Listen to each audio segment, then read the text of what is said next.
और दूसरी जानिब पेशावर में JUI के इंतखाबी उम्मीदवार की कामयाबी ने साबित कर दिया कि गुज़िश्ता आम इंतखाबात में धांधली हुई थी।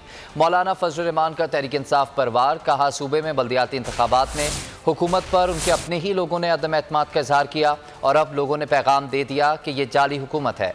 मौलाना फजल रहमान ने दावा किया कि JUI यूनियन काउंसिल्स और तहसीलों की सतह पर अब भी सबसे बड़ी जमात है।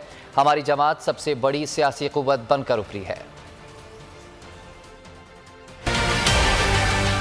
अब हालात जो है उसमें वक्त आया तो साबित कर दिया कि पिछले इलेक्शन में दांधी हुई थी, जहाँ तो उनके अपनी पार्टी ने अदम एतमाद किया। अब अगर मुफ्त में मेरी झोली में इतने ज़्यादा लोग आते हैं, मैं क्यों इनकार करूँ। जमीयत उलमा इस्लाम पहले भी खैबर पख्तूनख्वा की सबसे बड़ी सियासी क़ुव्वत थी, अब भी सबसे बड़ी सियासी क़ुव्वत है। साबित हो गया कि करप्शन की बातें भी एक टूल के तौर पर और हथियार के तौर पर इस्तेमाल हो रहे हैं। लिहाजा इस किस्म की सोच खत्म हो जानी चाहिए और ये जो है कि हमने एक जमात को इसलिए कंट्रोल रखना है, उसको आगे नहीं जाने देना, ये सोच अब खत्म, शिकस्त खा चुकी है। जमीयत उलमा इस वक्त तहसीलों की सतह पर भी और यूनियन काउंसिलों की सतह पर भी सबसे बड़ी जमात बन गई है।